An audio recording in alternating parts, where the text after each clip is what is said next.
नमस्कार, आप देख रहे हैं इंडिया न्यूज का डिजिटल चैनल इन खबर। आज हम बात कर रहे हैं फिल्म आर्टिकल 15 के बारे में। आर्टिकल 15 अनुभव सिन्हा की फिल्म है, लिखी भी उन्होंने है, डायरेक्ट भी वही कर रहे हैं। ऐसे में अनुभव सिन्हा मुल्क के बाद अब आर्टिकल 15 सामने लेकर आ रहे हैं दर्शकों के लिए। इस फिल्म का ट्रेलर भी आज जारी कर दिया गया है। ट्रेलर देखने के बाद हमें क्या महसूस होता है, इस फिल्म की क्या होगी कहानी, इन सभी बातों पर चर्चा करने के लिए हमारे वरिष्ठ सहयोगी मौजूद है विष्णु शर्मा जी।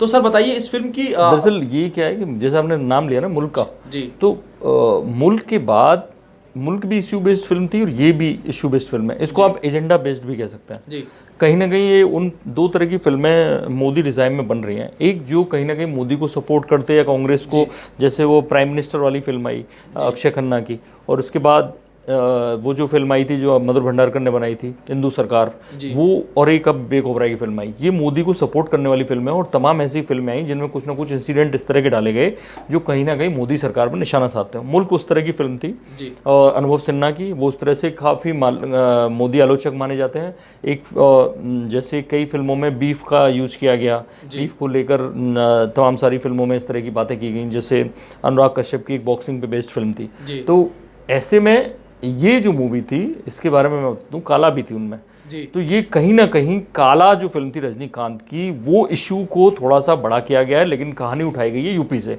यूपी के अनुभव सिन्हा, मुल्क की कहानी भी यूपी से थी। बदायूं में एक 2014 में एक इंसिडेंट हुआ था, दो लड़कियों की लाश जो कजिन थी आपस में, उनकी लाश पाई गई एक पेड़ से लटके हुए। तो जो ट्रेलर देख के पता चल रहा है कि उसके बाद ये कहानी शुरू हुई कि किसने मारा। तो इस फिल्म में दिखाया गया कि उनको आरोप भी ये लगा कि कहीं दोनों के बीच में लेस्बियन रिलेशनशिप था, इसलिए घर वालों ने मार दिया। कोई बात आई कि गैंगरेप हुआ उनका, उसके बाद मार दिया एक ऊंची जाति वालों ने।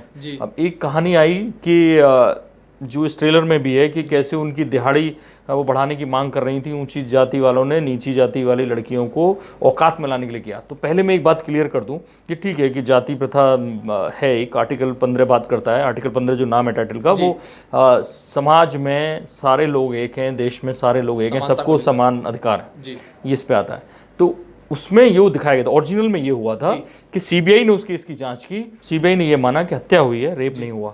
और मैं आपको बता दूं कि जिस डॉक्टर ने रेप का जो बात बताई थी अपने उसमें पोस्टमार्टम रिपोर्ट ने, उसने कभी भी कोई पोस्टमार्टम नहीं किया था। रात के उस वक्त पोस्टमार्टम हुआ जबकि होता नहीं है नॉर्मली, और वो जल्दीबाजी में पोस्टमार्टम किया गया। फिर उसमें रेप की बात आई, बाद में डॉक्टर खुद मुकर गई कि मैंने कभी कोई पोस्टमार्टम किया नहीं। दूसरी बात, ये दलित की बात कर रहे हैं कि ये दलित बेस्ड स्टोरी है, तो मैं आपको बता दूं कि निकल के आया था कि वो किसी एक इंग्लिश रिपोर्टर ने लिख दिया था कि वो दलित हैं या जाटव हैं, वो दरअसल शाक्य या मौर्य थे जो ओबीसी में आते हैं। और जो दूसरी पार्टी थी, जिन 3 यादव लड़कों का नाम आया था और वो यादव थे। तो ऐसे में हो सकता है लोकल पुलिस ने उसको कवरअप किया हो, क्या इशू हुआ हो, वो इशू कभी एक तरह से सॉल्व नहीं हो पाया। लेकिन ये कहा गया कि घर वालों ने ही मार के लटकाया, या तो उसके एक लड़के से 400 कॉल निकल के आई थी कॉल रिकॉर्ड्स में, वो यादव लड़के से 400 कॉल आई थी। तो ये कहा गया कि घर वालों ने अपने ऑनर किलिंग कर दी है उनकी, तो वो क्लियर नहीं हुआ। लेकिन इन लोगों ने मान के किया कि वो सारी चीज़ें, तो मैं इसलिए इसको एजेंडा बेस्ड कहता हूँ कि मुल्क भी वैसी थी। इसमें एक सीन है जहाँ पे 4-5 लड़कों को मारा जा रहा है, पीछे गाड़ी के पास खड़े हो गए। सेम वो सीन लिया गया ऊना से, गुजरात में 7 लड़कों को, क्योंकि वो गाय की खाल उतार रहे थे मरी हुई, वहाँ किसी ने मारा था और वो बड़ा इशू बन गया था। उस सीन का यहाँ लाने का क्या मतलब है, मेरी समझ से बाहर है। फिल्म में झंडे भी देखने को मिलते हैं, हाँ, भगवा झंडे, ये सेम जैसे काला फिल्म भगवा के खिलाफ थी एक तरह से, वो हमने उसका रिव्यू किया था, ये फिल्म भी वैसे ही लगती है। ये ठीक है कि सोसाइटी में तमाम सारे मतभेद, उस पर तमाम राजनीतिक पार्टियां हैं, तमाम बहुजन समाज पार्टी उस पर काम कर रही है। एक बात और, ये फिल्म का पहले एक टीजर लॉन्च किया जाता है, टीजर में बोला जाता है कोई हम हरिजन कहता है, कोई हमें बहुजन कहता है। आप सवाल किस पे उठा रहे हो? आप महात्मा गांधी पे सवाल उठा रहे हो। महात्मा गांधी ने हरिजन नाम दिया था उनका, तो ये उन्हें ध्यान नहीं रहता।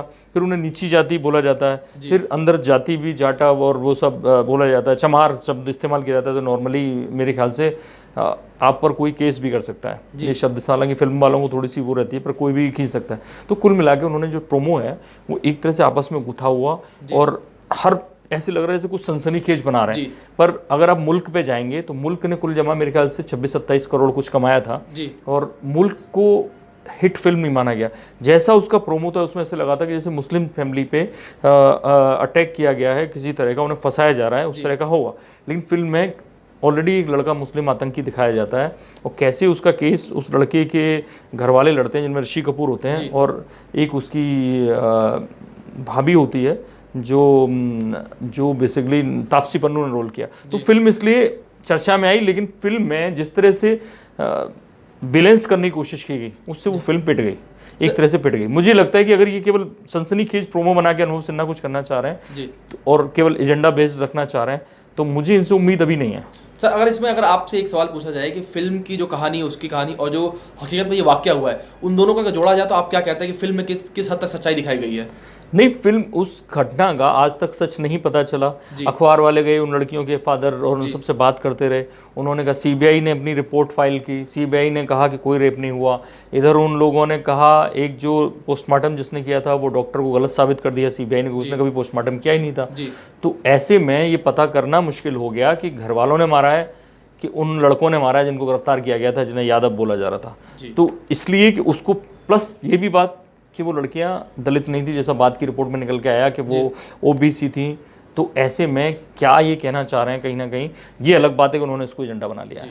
और आप एजेंडे का पता केवल इस बात से लगा सकते हैं कि सोचिए आज का दिन, आज नरेंद्र मोदी यानी हम 30 मई को ये बातचीत कर रहे हैं, शपथ लेने जा रहे हैं दूसरी बार प्रधानमंत्री बनने की, और जिस दिन वो लड़की गायब हुई थी बदायूं वाली, वो दिन भी मोदी की शपथ का था, 26 मई 2014। ये सब ऐसे ही नहीं होता है। जब आज उनको अच्छे से मालूम है कि खबरें और कोई खबर नहीं दिखाई जाएगी, शपथ के अलावा कोई बड़ी खबर नहीं होगी, तो आज का दिन चुनना ही एक तरह से एजेंडे की तरफ इशारा करता है। वो दिन 26 मई 2014 शपथ का दिन था और 30 मई शपथ का होता है। तो ऐसे में फिल्म की कहानी ये है और अनुभव सिन्हा क्या दिखाने की कोशिश कर रहे हैं ये तो हम नहीं समझ पाए, क्योंकि जिस हिसाब से हमारे सहयोगी ने बताया कि कहानी जो हकीकत में घटी थी कुछ और थी और फिल्म में कुछ और दिखाया जा रहा है। अब ऐसे में देखते हैं कि जब फिल्म सामने आएगी 28 जून को, तो फिल्म की कहानी क्या होती है, क्या वो सत्यता दिखाती है या नहीं, या ये केवल एक एजेंडा बेस्ड फिल्म निकलकर सामने आती है मुल्क की तरह। अगर आपको वीडियो पसंद आए तो इसे लाइक करें, शेयर करें और कमेंट करके हमें जरूर बताएं कि आपको इस फिल्म का ट्रेलर कैसा लगा और आप सत्य घटना से कितने वाकिफ हैं। और हमारे चैनल इन खबरों को सब्सक्राइब करना ना भूलें। धन्यवाद। इन खबर चैनल को सब्सक्राइब करें और बेल आइकन दबाना ना भूलें।